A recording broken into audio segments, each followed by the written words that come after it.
Hello again, everyone, and welcome back to another episode of A Burlingame. It's a small town podcast sponsored by the Burlingame Historical Society.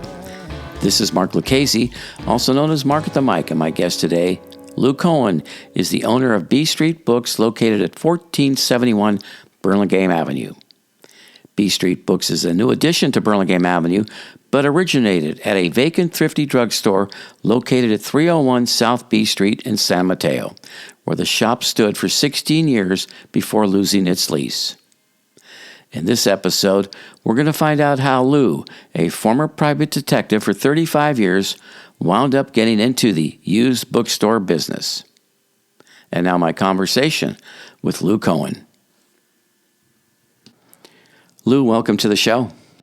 Well, thanks for having me, Mark. It's my pleasure. Glad you could make it. So, I usually start my show with a couple of fun facts. And for you, I'm going to do a fun fact, and we're going to do sort of a danger thing that you ran into recently. I'm going to kind of divide it up a little bit. The fun fact, though, was prior to you getting into the bookstore business, you were a private investigator for 35 years. Is that correct? That is true. Kind of a Philip Marlowe type guy with a cigarette dangling from your lips with the Zippo lighter, or were you more of a Thomas Magnum type of PI? I'd say somewhere in between. Somewhere in between. I love it. Okay, great. Yeah, if I did my job right, I got in and out of people's lives without them knowing I was there. Right. I worked behind the scenes and tried to keep a low profile. I rarely carried a gun. But you could. I could. Yeah. There was rarely a time when anybody wanted to pay my carry a gun rate, which was like $10,000 a day. Okay. I'm kidding. I made it high enough okay. so that I avoided those type of cases. Right. So were you doing I don't know, divorce cases or something where you're following he or she around and seeing if they're having an affair and taking pictures? In the beginning, when I was, cutting my teeth, I took anything because, I had to make a living. And as I matured and got better clientele, it sort of morphed into more attorneys and bankers and corporate clients who I had for, 30 years. Right. So I have one client still today. I'm still currently licensed, and I can't shake them. Whenever they have a bad problem, they call me, and I figure out a way to help them get it done. Oh, that's great. Yeah. I'm interested, though, and for the interest of time here, what did you do? You graduated from college and you just said, hey, I'm going to become a private detective or a private investigator? How does that happen? I was an English major, and I really didn't know what I was going to do with it. My father was an attorney, and my mom and dad both, in fact, were attorneys, but he had a practice, and I helped in his practice doing some research, and I got to know his private investigator. He had a guy that he used quite regularly. And to get a license in California, you have to you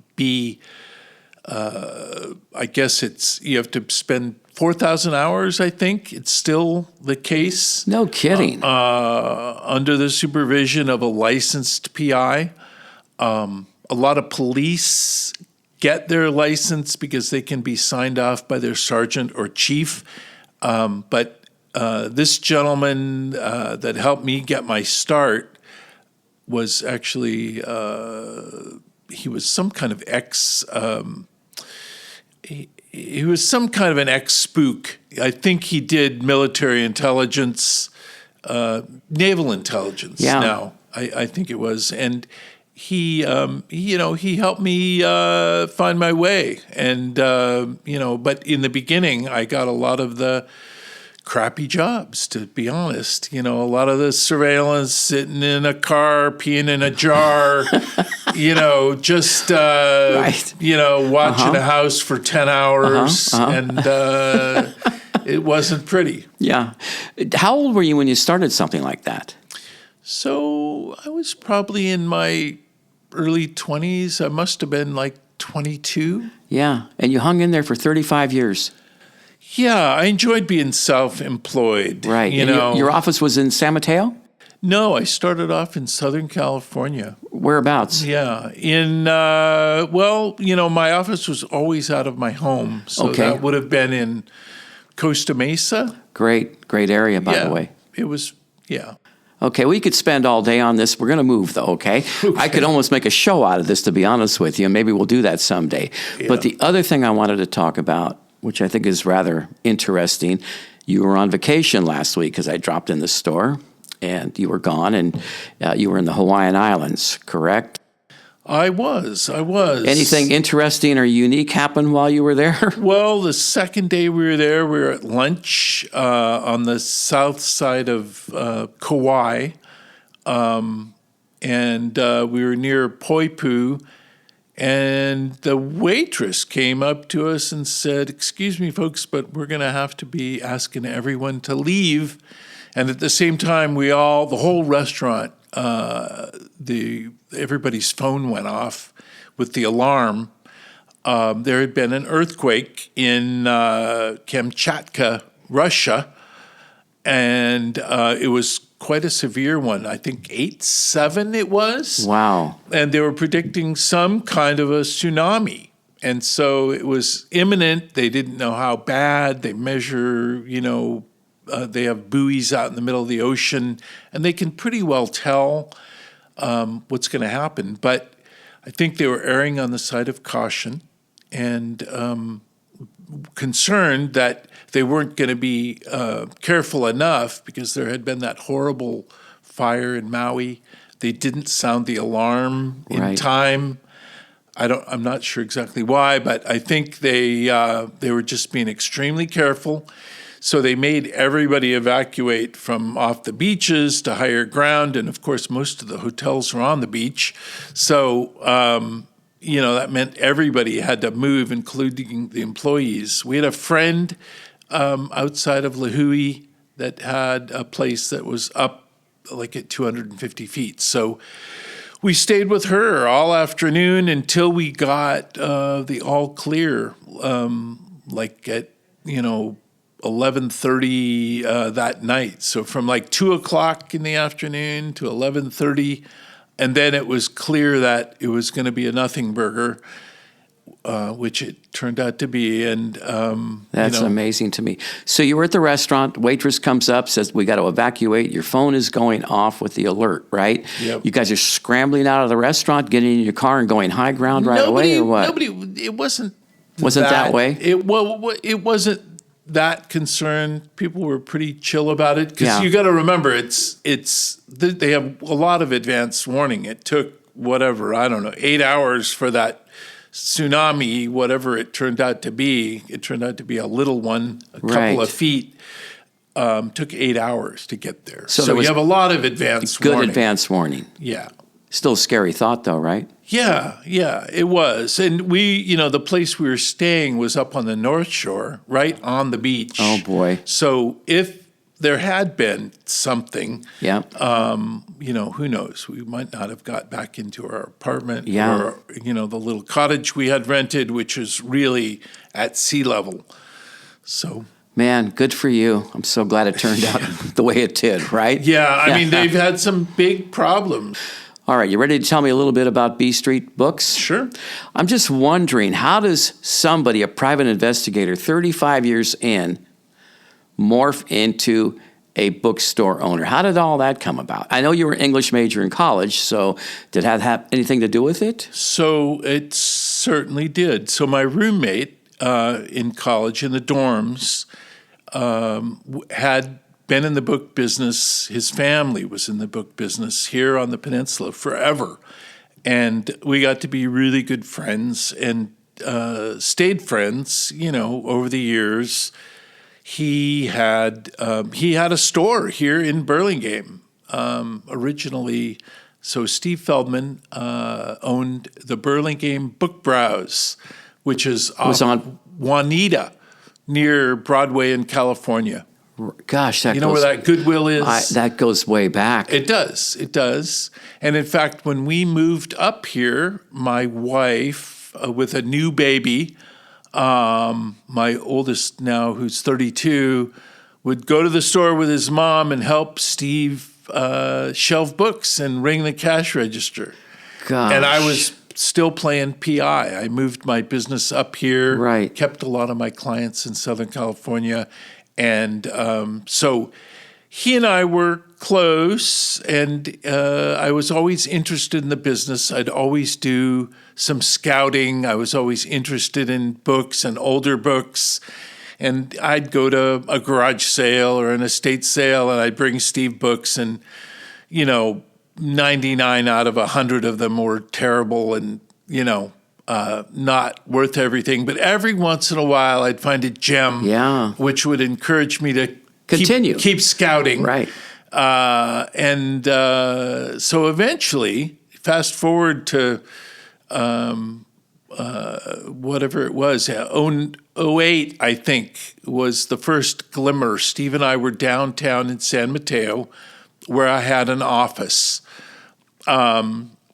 And we were having lunch, and I was really burned out. I was burned out. 35 years, I guess so. The seedy side of life, and, it wasn't...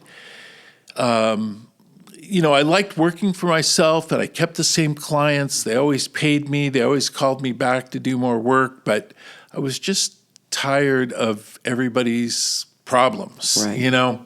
So Steve and I were having lunch, and we said, this town needs a bookstore. And we talked about it, and Steve had sold Burlingame Book Browse, which had moved to Menlo Park, to his brother, and morphed into Feldman's Books, which was on El Camino at the time. And we said, we really should think about a bookstore here.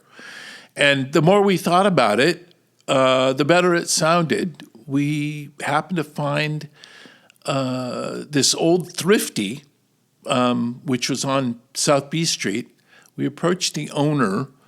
And so Thrifty was in the middle of the street. It was. Okay, because in my intro, second and third, I thought Thrifty was actually, okay, so you moved from Thrifty to the corner eventually is what you did, right? We did, Okay, sorry, go ahead then, go ahead. So the old Thrifty it had been empty for years, and I don't know if you know much about the history of the building, but it had been a theater, and then they ripped out the theater and put in the Thrifty on the bottom floor, and there was a dance studio on the top, and I think some offices even above that. So the owner told us that he would rent us a little postage-sized, shoebox of the interior of the Thrifty, and it was really just a mess. And to wall it off, right in front of the entry door, we put up bookcases in like a horseshoe, and behind that, it was just a bunch of junk and pigeons flying around, and it was a mess. A mess, yeah. We stayed there for 6 months, and the corner of 3rd and B, which originally had been Bank of America in like 1912. Jeez. That space became available. It was a drugstore, and then it was a copier repair shop, and then empty for a little bit. And we approached the owner, and they agreed to lease it to us. When you were doing this, were you still PIing for a while for cash flow or anything like that? For a little bit, I was. Yeah. I definitely was. But then you and Steve took the Thrifty over, and then you moved down the street to the corner, correct? Is that how that worked? I did. It exactly. And, it was really pretty amazing. We followed a business model that we had read about, and Steve's knowledge, and we started with really not very many books and just put up big signs that we buy books. Right. We bought a lot of stuff in the beginning, and it just went. And basically, you were saying then your business model was not. We are not going to open up a brand new bookstore like New Books. We're going to buy and sell used books. A little different twist. Buy them inexpensively and sell them inexpensively. Right. And along the way, you pick up a few gems that help. And I think, honestly, we made money the first month we were open. That kind of draw came right away. Good for you guys. Yeah. How long did Steve stay your partner, or is he still your partner? Just a couple of years. I think he had been doing retail for a long time, and he was just tired of it. Yeah. And he and I decided to part, and I bought him out. Right. You mentioned, we're going to take a little side street here. You mentioned Feldman's Books in Menlo Park. Yep. Are they still down there? They are. They're on the side street now, aren't they? They moved, I think it's Santa Cruz near the Trader Joe's. Yeah. I had a guest on here a few months ago. She works there on Sundays. Oh, really? Yeah. Small world. Okay. Yeah. Anyway, we'll get back to it. Do you miss anything about the San Mateo location versus being here on Burlingame Avenue? Well, we didn't move because we wanted to move. It's a horrendous thing to move 40,000 books. Has to be. Never done anything harder in my life. Yeah, has to be. It took us 6 weeks of, 6 weeks every day, no days off. Who was helping you? So my current manager was really my lead. That would be Gina? That would be Gina. Right. And it wouldn't have happened without Gina's hard work. Yeah. She was right beside me, working just as hard or harder, and there every day too. I mean, you must have had lots of boxes that you were like taking the books off the shelves and marking the boxes, fiction, nonfiction. I mean, how does that work? So there is a special tool that you're able to use. There are these big giant library carts. They're like the carts that libraries have, but they're on steroids, made of heavy plywood. Basically, they're big enough to take a 3-by-6 foot bookcase and unload it onto the cart.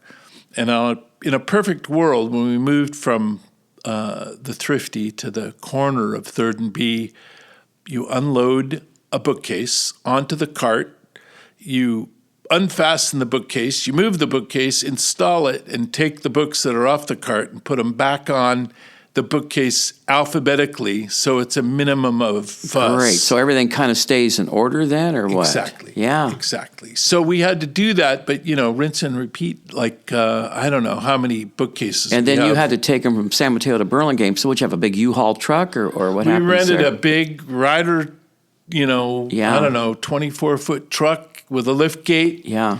And made many trips back and forth. Yeah, so it wasn't just a one trip back and forth. It was back around. Because we had like 10 library carts. So we do 10 bookcases at a time. Yeah.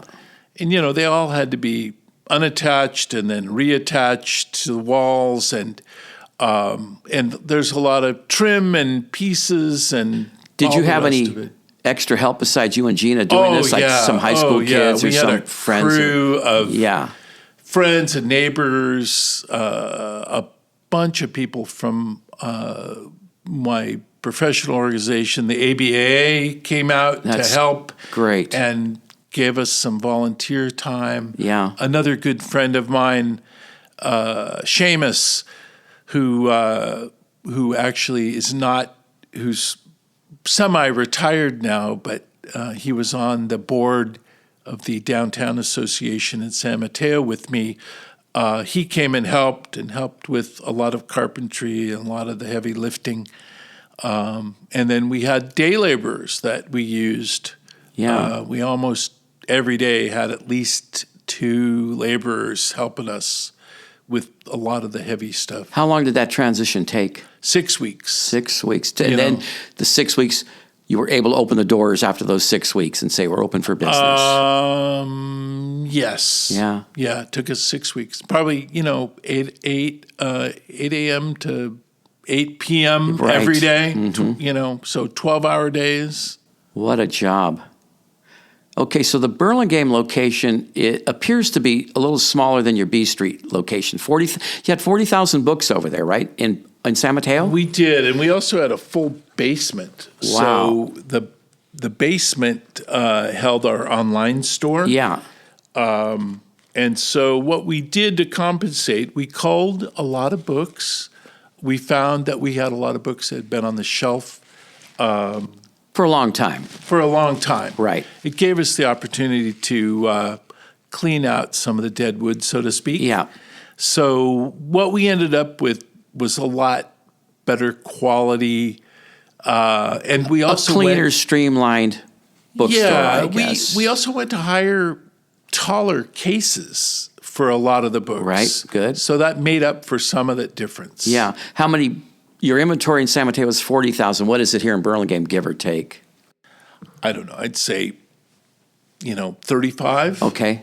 You didn't have to know, trim that much then. Not that much. Good. And we do have like a mezzanine/office area upstairs that houses our online store. Great.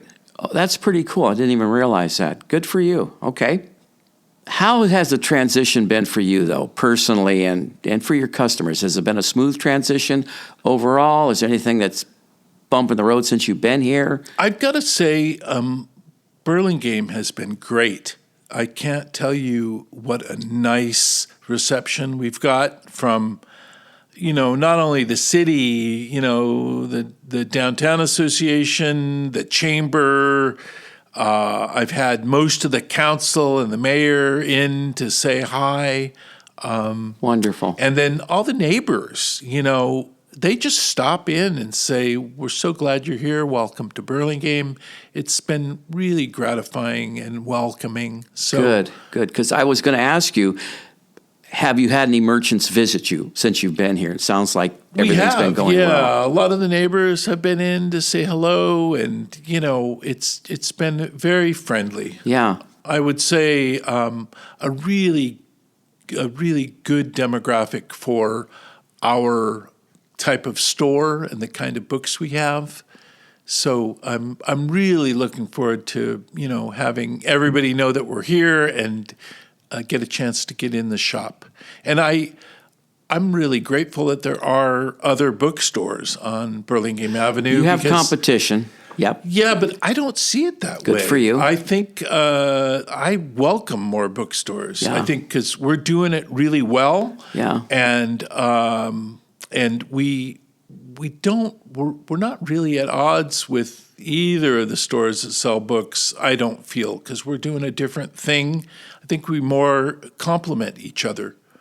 Good. Great. And you also have, we're doing this recording here at the Burlingame Public Library. You have which has a used bookstore within the library. So that's kind of a little bit of competition, but a little bit. Yeah. Yeah. I think we're really good at curating a nice selection, and our, all subjects represented. Yeah. At B Street Books, and we've gotten really good at curating a really nice selection of books. Yeah. So over the years, 16 years, I guess is this year 17 or would this be considered year 16? No, this would be 17. Yeah. How has B Street Books evolved from the early days to what it is today? So in the beginning, we were buying and selling everything, and we had some books that were $2.95. I mean, adult fiction, let's say. Mm-hmm. And today, our prices are a lot more than that. Mm-hmm. But 16 years later, and the rent's a lot higher. Everything's increased. Everything has. Sure. So prices have gone up, but our selection, I think, has gotten a lot better because we've become a lot more discerning as to what people want, and who are the good authors, and we also have a lot better selection of antiquarian books and collectible books than we had in the beginning. We have a really nice online store, some of which are represented on the floor of the store. In some glass cases that you can see. And, we have everything from old Shakespeare first editions to editions. We do have a first edition Shakespeare in the Wow. store. We have a little of everything. We have wonderful art books and science, and we have first edition. I have a Steinbeck in the case that you can see that's signed by Steinbeck. Man. Okay, so let's talk about this for a minute then. How do you acquire your books? How do you get these things? How did you find a first edition Steinbeck that's autographed? How's that land in your hands? Well, that particular book, actually, somebody brought us over the counter. We have buying days where we look at books by appointment. So you would call and say, Lou, I have books I need to get rid of. How do we do this? So we buy books in the afternoons by appointment. You and Gina or one? Gina or I, yeah. And you would bring in your books, and we go through them, pick out the ones that we can use, and we make you an offer in either cash or store credit. And the rest you take home because we're small. We don't have a lot of room. Right, you don't want to have a lot of stuff hanging around. And we don't take donations. I make a point of that. Interesting. So you don't want to be a drop-off so much? No, because I would reject 80% of the books that got dropped off, and then I'd have a semi-truck going somewhere every week, and I just do not have the space. Can I ask you then, this guy or this people or whoever brought you in this autographed Steinbeck first edition, right? Yeah. Are you looking at him like, are you sure you want to sell this to me? Or are you thinking, is your heart pounding going, oh my God, look what's in front of me? Well, how do you know what to offer him? We have a standard, model that we follow. We try and figure out what the retail price would be and pay about a third. Yeah. And sometimes more. If it's something really desirable or hot that I know that I can, if I have a buyer that I can flip it to tomorrow, I'll pay more than that. And you mentioned a first edition Shakespeare. Is that correct? That's right. That's sitting in a glass case? It is. Can I ask how much it's going to sell for, retail? I think it's $12,000. Wow. Yeah. But there's folks out there that'll want to buy that, right? There are. It is kind of a little bit of a rough copy. So we've had it for a year or so. But I just like having it in the case. It's kind of fun to have. These books become your friends too, and sometimes it's hard to part with them. I bet. Yeah, it's kind of nice to know that you have that in your shop, right? Yeah, but there's always another book. There's always we another always book. see more stuff. So the Steinbeck came in over the counter, and we try to treat people fairly. If we find a rare book or an expensive book, I want to pay them well so that they leave with a good feeling and they come back. Sometimes we buy big lots. And, there will be the proverbial gem that we didn't know we had. And sometimes, especially with families and estates, if we end up with a book that we missed, frequently the seller will get a check a month later on top of what they agreed to take. No kidding. Yeah, just because I feel like we want to be fair and treat people well. Good for you. That's great, man.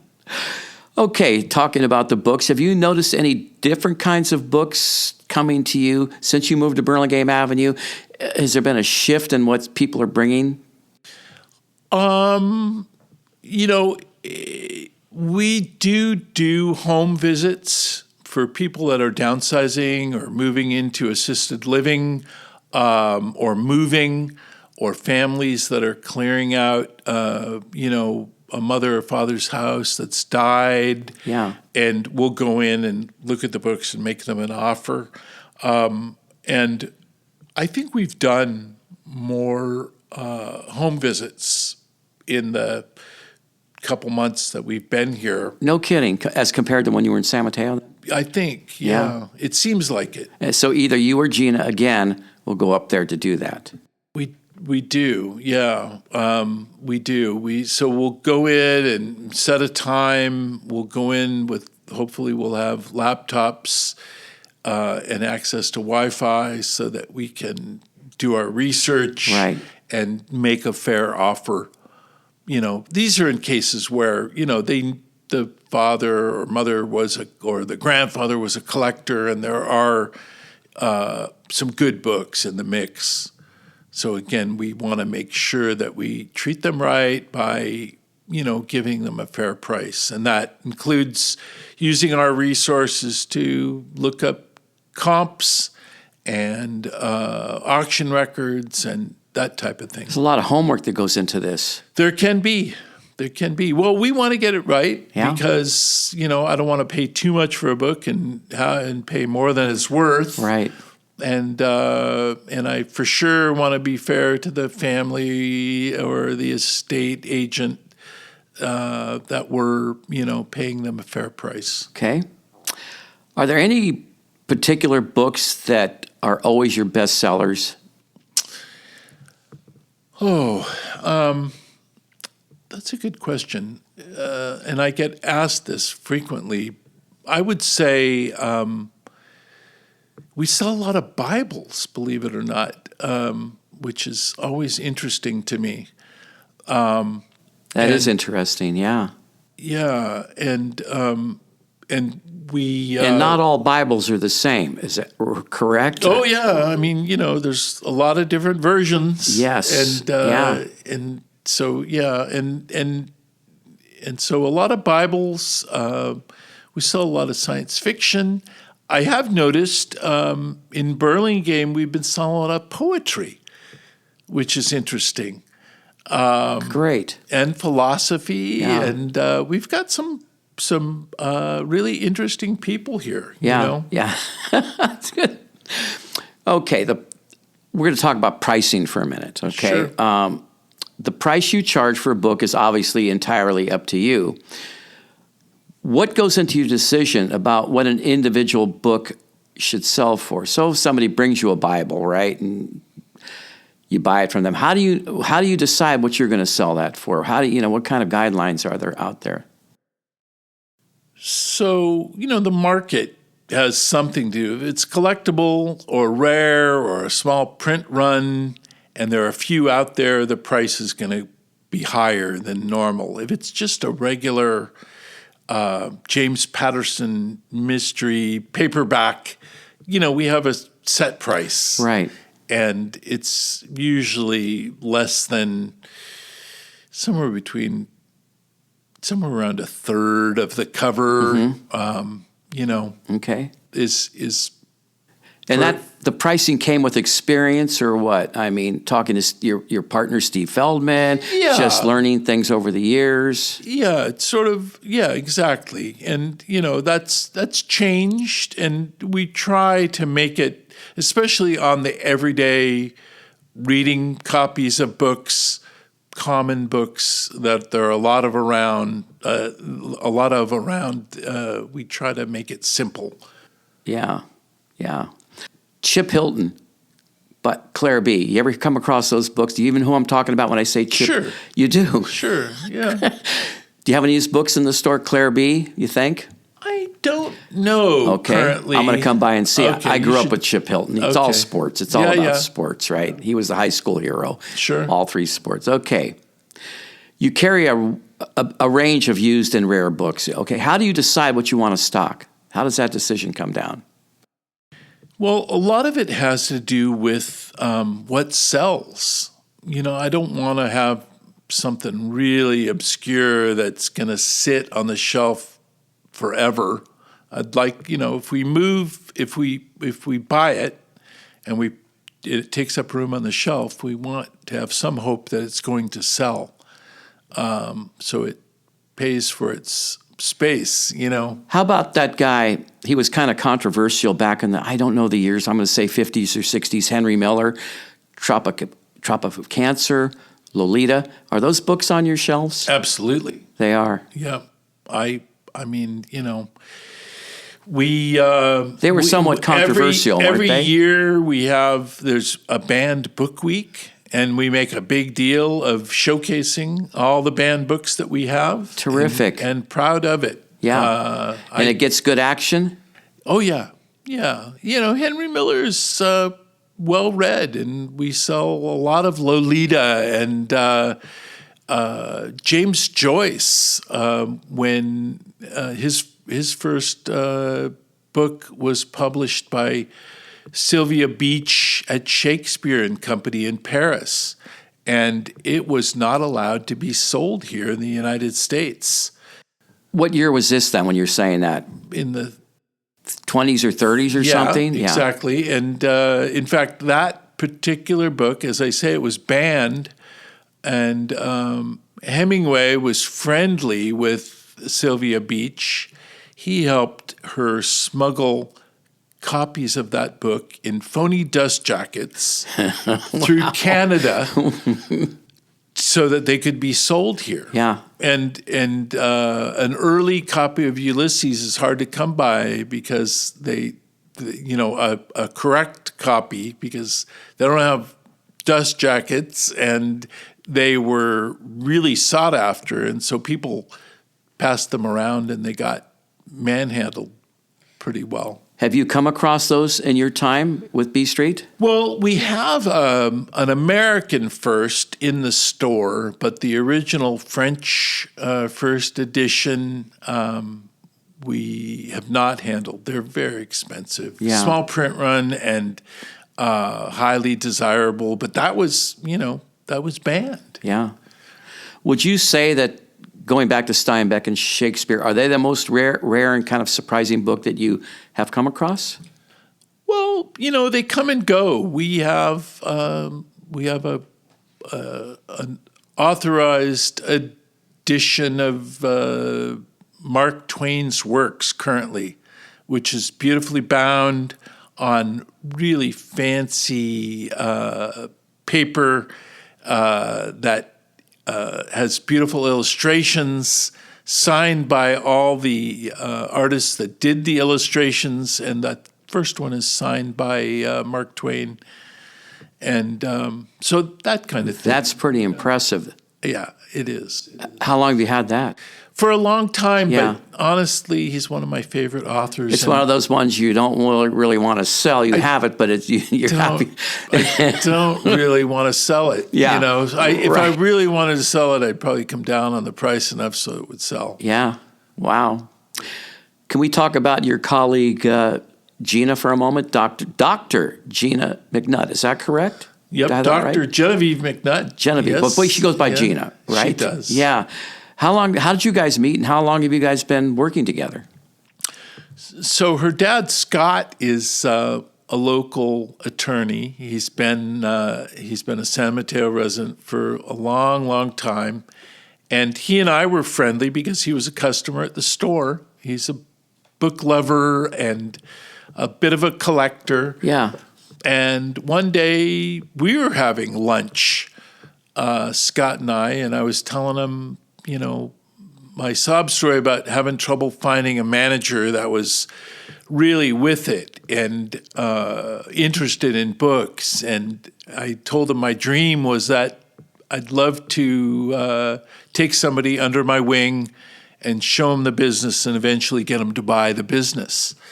And he said, "You're looking for somebody, really?" He said, "Wow, I have an idea for you." And he goes on to tell me that Gina's been away in Scotland for, I don't know how long, 10 plus years, getting undergraduate, master's, and a PhD, all in book-related subjects. Oh, my gosh.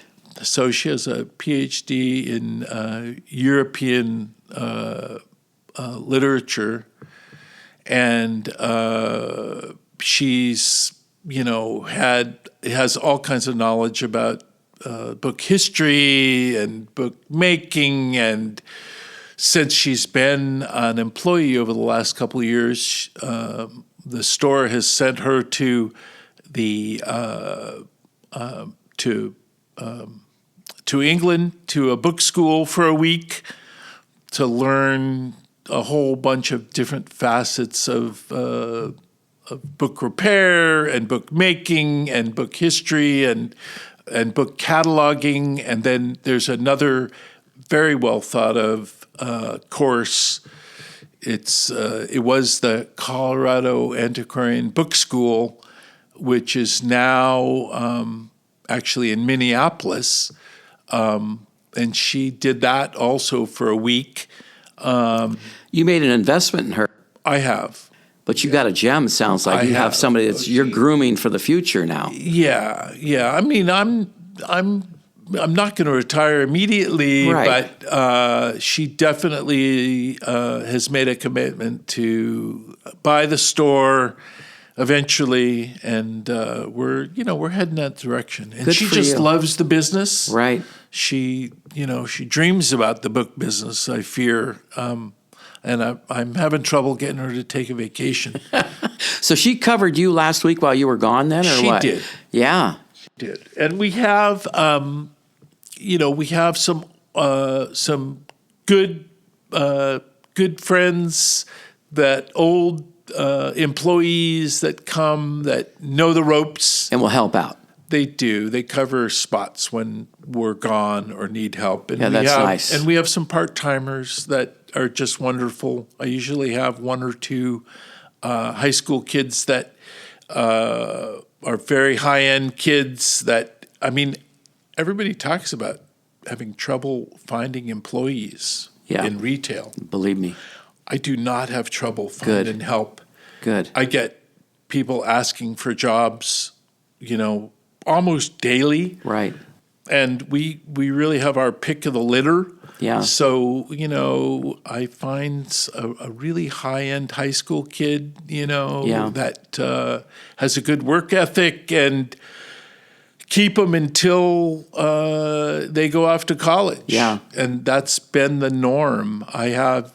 This summer, I've had some help by one of my ex-high school employees who went off to school and is back helping a little bit over the summer and helping fill in vacations and stuff. I think that's a real comfortable feeling when you can take a week off and leave it in the hands of somebody like Gina. It's going to be, she brings a lot to the table then. There's no question about that. It's my baby. Yeah. And I've put a lot into it. And you worry about your baby. And, when you're on vacation and you have somebody like Gina running the ship, right.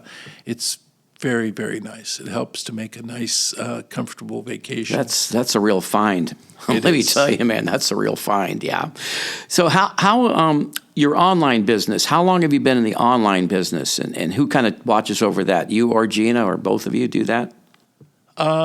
We both do. Gina is primarily the lead on cataloging. Yeah. So, and to do it at the level that our colleagues and book collectors expect takes a lot of book knowledge, and you have to be very precise and careful.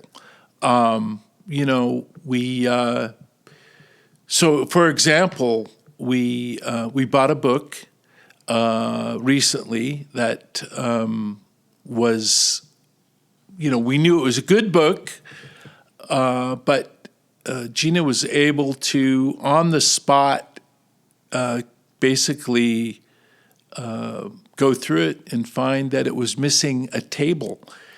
A fold-out page that had a drawing on it was missing. Wow. And she was able to figure that out before we bought the book. Right. And it's important because, it's still saleable, but it's important that you know that, because we we can't go and pass that off to a collector or another dealer. You would as have to being disclose complete. that. I mean, yeah. Exactly. Yeah. Yeah. We'd have to return it and have egg on our face if we hadn't disclosed that. So online, explain that to me. If I go to the website, I find something that says online, that would tell me if I was looking for a specific book in your store that you have it available, or what? Is that what that means? So our website has all of the books that we list on. I mean, it has a lot of information about selling books and our hours and all the rest of that, events, whatever. But we also have our whole catalog. All of our online books are photographed and described carefully and there for you to look at. So we take nice pictures, a complete description. All the flaws are detailed if there are any. And that is, so our website is the place we'd prefer people to buy the books, but they are also, all those books we upload to our web host, who has a service that takes them and sends them on to, I think, 5 different platforms. Man, that's a lot of work. Well, they do that work for us. But who's taking all the photos? Gina. Unbelievable. Yep. And we don't have that many books compared to the store online. Like if we have 35,000 books in the store, we have a couple thousand online. Got it. Okay. So many folks, of all ages are reading from their phones nowadays, right?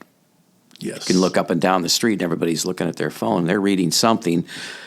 Why do you believe that the physical bookstores are still so important?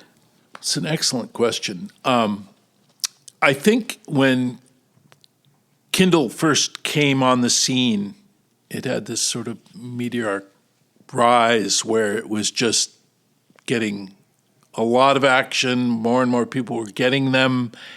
And then it kind of leveled out and kind of flattened at some point. A lot of people just are tired with how much screen time they get. Sometimes I've had customers tell me that they prefer a real book in their hand. I know from my own personal experience that I've gone with a book on a Kindle and forgot the power cord.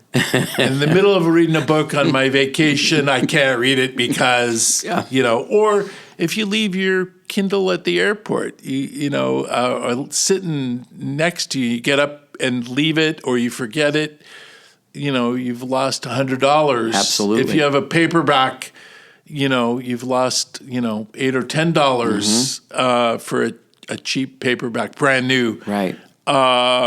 So, and I think a lot of people really like the tactile feel of a book in their hand and being able to turn the pages and go back and reread stuff. I know most of this is possible.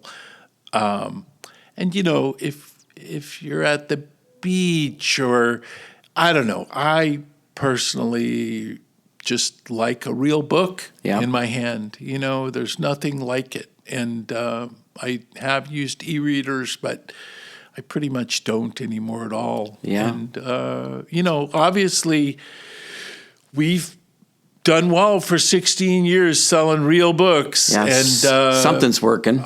Up until COVID, we saw an increase in sales every year. Yeah. For us, it just got better and better as we got better at our job, curating a nice selection of books for our customers, and the word got out that we were around.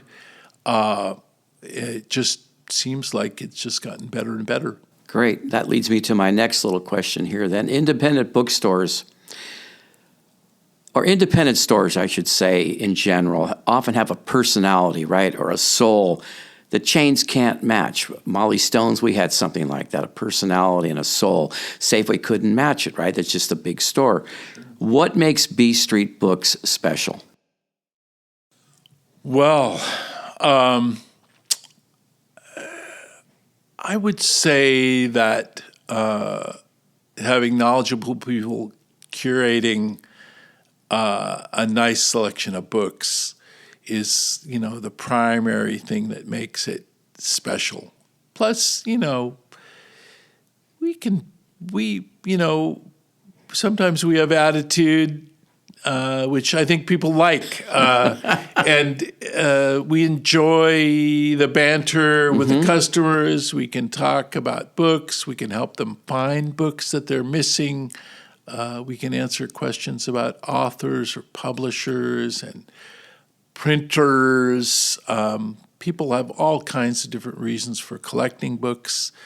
There's a lot of fine press books that are available in the Bay Area. It was a haven for special books starting in the late 1800s, and there were a lot of small presses in San Francisco, and so there are a lot of them around. A lot of book collectors and interest in books here in the Bay Area. So it's a great place to buy books. Yeah, it is. Have you noticed an increase in foot traffic from the Avenue versus B Street? It's probably slower here. No kidding. Oh, yeah, by quite a bit. Of course, we are in the middle of summer here, and I think you're going to see some activity come September, okay? That could be. I think... and you opened, what, in March or April? No, just it's been a little over 2 months. Oh, yeah, you came at probably the slowest time of the year for our particular area here. Okay. You're going to see some increase coming. Yeah, but it busy doesn't mean great. In San Mateo, we had a different demographic. Mm-hmm. So we had a fair amount of foot traffic, but not a lot of buyers. Okay.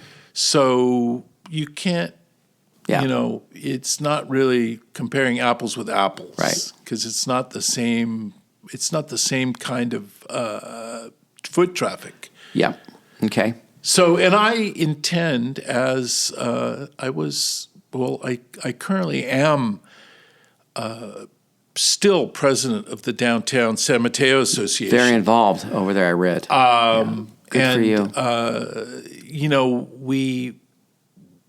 We really have got a lot going on in San Mateo still, and I'm looking for the right person to pass the torch, so to speak. Mm-hmm. And as soon as I can do that, I'm going to be hopefully more involved in Burlingame, which I'm hoping is soon. I have a great executive director in San Mateo who's running the ship, and I have some great board members that are helping. Right. But I learned a lot there, and it's going really well, and I just want to see it continue. But I'm hoping to put some of that knowledge to work. Here in Burlingame. Yeah. And in fact, I've had some conversations with some of my neighbors already about ways that we might get some of that traffic on the avenue up to our end of Burlingame Avenue. Good, that's great.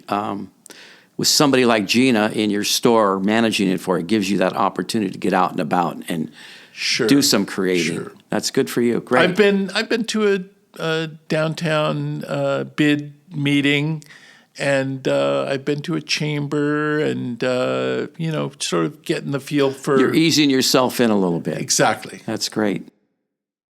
What advice would you give to someone dreaming of opening a bookstore today? If they followed the model that, the basic model that we followed to start the store, it's very doable on very little investment.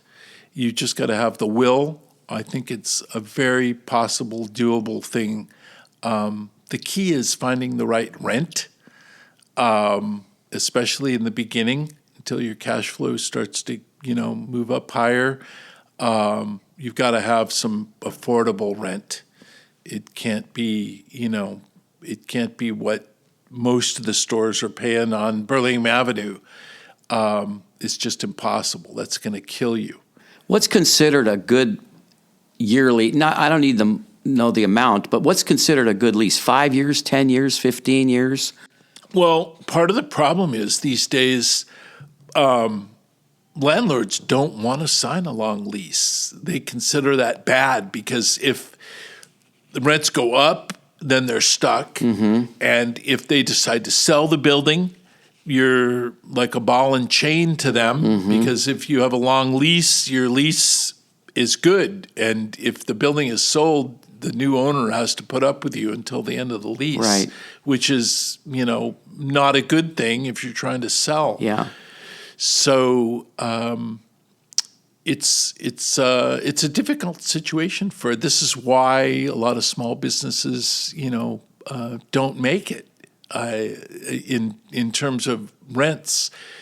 So we looked for about 2 years before we found a landlord. Because you knew it was coming up, or what? Right. We're talking getting to B the Street. end, yeah. and I had been talking with the landlord, and at B Street, I knew that we weren't going to be able to come to terms on something that we could afford. Yeah. So we've been looking, and we looked and looked and looked, and we needed to find the right rent and a long lease, mm-hmm. without, they have triple net charges, which can amount to, a third of your rent, right? In addition to your rent per month, and so we're looking for a flat lease with a long term, with maybe some small cost of living or adjustments every year. There has to be some business moxie then that comes in on this, because this is just not something a rookie would walk into and just say, I'm going to open up a bookstore.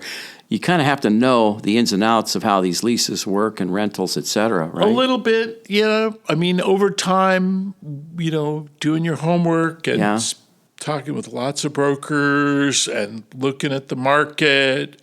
And in the end, it comes down to, finding a landlord that doesn't have to get every dime that they think they can get, right. And finding somebody that would like a bookstore, in their space. Yeah.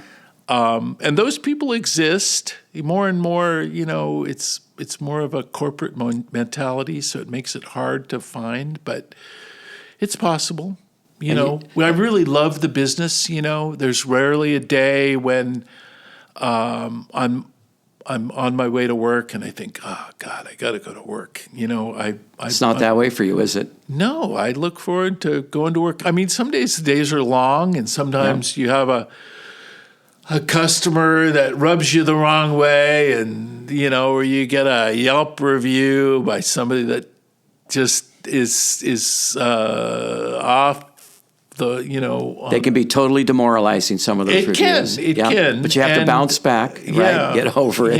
You take it very personal, because I certainly did. Okay. You do. You absolutely do. And but most most of the time, I'm really happy to be going to work and enjoy what I'm doing, and I look forward to it. And most people don't feel that way about going to work. So no, they don't. It's a real pleasure to be able to go to work and enjoy the day, because it's not going to be, especially when you're self-employed, it's not going to be an 8-hour day, okay? Exactly. Okay.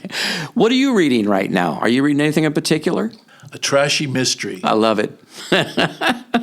Yeah. Nothing wrong with a trashy mystery, right? No, but, it's interesting. Since I've been in the business, I read a lot of mysteries, a lot of just popular bestsellers. Yeah. And today, because of all the interesting things that come across the counter, I read a little of everything. I read a little science. I read some biographies. I've read a lot more of the classics. I still haven't been able to choke down Ulysses, but I'm going to get there one day. Good. Great. Okay. Any events or signings or anything like that coming up at the store? Well, although it's not on the books, we've been just trying to get our feet under us. We do have some events. We have had some live jazz in the store. Great. That's probably going to be roughly monthly.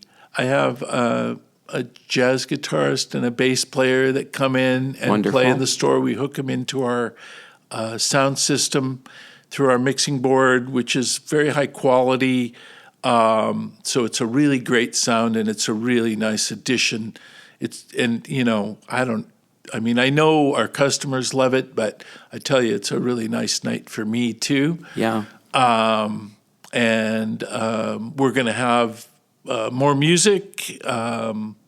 We do, because we are a used store, we only stock a few new titles, some very specialized stuff, mostly a few kids' books and some natural history that I like. There is a publisher that I really like that's local, that has some really nice titles. I've gotten to know John Muir Laws, who is actually a local, and he does nature drawing and journaling books. A very interesting guy and super great to work with. And he comes and does journaling classes in the store for us.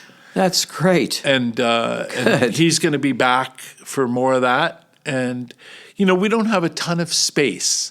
So, who knows? We may host something that we'll do at the library, which we did in San Mateo, and where we'd have a little more room. Yeah, well, this is a great library for that. It is. Yeah. It is. Okay, how can our listeners find you? What's the website? What's the name of the website? bstreetbooks.com. Pretty simple, huh? Pretty simple. Okay. Yeah. And if anybody wants to come in and see you or Gina, is there certain days that you're not there or you're there? Are you closed any days? I live there. Yeah. Ask my wife when the last time she saw me was. No, we're closed on Tuesday. Tuesdays, great. Yeah. And the hours are like 11 to 7? Is that what they are, 11 to 8? Let's see. Friday and Saturday, 10 to 9. And then most days during the week, we're now there until 7 o'clock. Yeah. Gina gets so mad at me because I'm still having trouble getting used to the new schedule. Right, I get it. You do one thing for 16 years and you try and teach an old dog new tricks. It's hard to do, right? Right. But it's generally 11 to 7. Weekends, you said Friday and Saturday till 9 o'clock, right? 10 yeah, we open 10 a to little, 9. like today, we opened at 10. Yeah, and stay open a little later. Right, till 9 o'clock. Closed on Tuesdays. Closed on Tuesday. Yeah. Yep. Terrific. You want to give any shout-outs to family, friends, and colleagues before we wrap this up?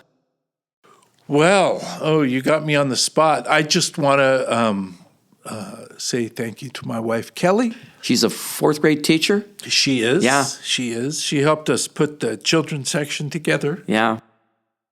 We're nowhere without our wives, man. Oh, no. She comes and helps, does little things at the store and helps keep me organized and get me out the door with everything I need to get my day going. So she started school today. Yeah, I bet. Yeah, my grandson's up in Sacramento started yesterday. Mind blower that they start so early, it seems like. Oh, there's a special place in heaven for all the teachers in this world. Yeah, my wife was one for 35 years herself and a principal for 10. And what grade level did she teach? She taught 7th and 8th grade. Okay. And then became the principal. Tough. Yeah. Junior high is tough. She loved it. For some reason, she just loved the age of those kids. And, they loved her. So. Yeah.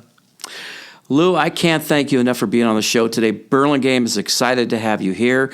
It's great to have an independent bookstore in town like we had for so many years with Books Inc.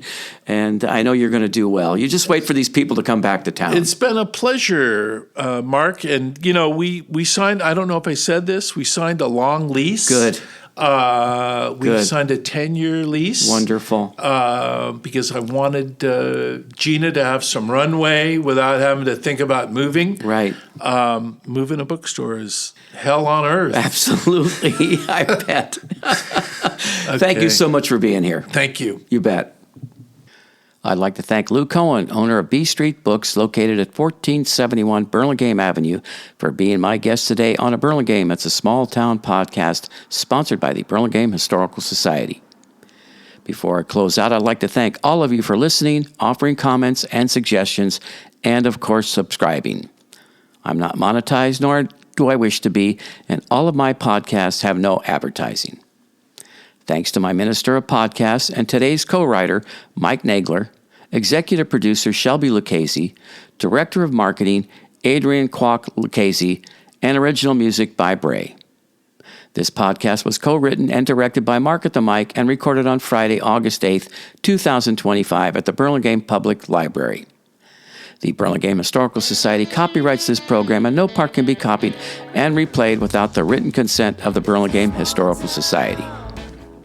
Be sure to look for my next episode of A Burlingame It's a Small Town podcast, as I'm going to have a conversation with Nathan and Joseph Schmidt. So until next time, everyone, see you around Burlingame. It's a small town.